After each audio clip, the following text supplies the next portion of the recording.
So, ayan nga mga te, for the work muna ang person. Siyempre, kailangan natin magtrabaho para mabuhay sa mundong ito. So, ayan. Type lang natin kung ano yung... Nagbayad kasi sa card machine, guys. So, kailangan ko munang iayos to, isettle. Ayan, pumindot ng pumindot. At, klik-klik-klik ko, diba ang galing? Ayan, good daw. Tapos, ayan, kumakanta pa ako dyan. Sauce kaya yun. Basta yung transformation sa TikTok. So, ayan. Sabi ko, ang bagal-bagal naman ng machine na to. ng system pala na to. So, ayan. For the inip na ang person.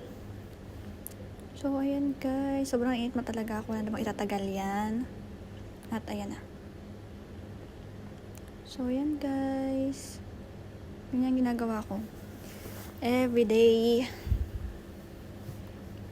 So, ayan. Stapler lang natin. Pack. At yun lang, tapos na. Bye!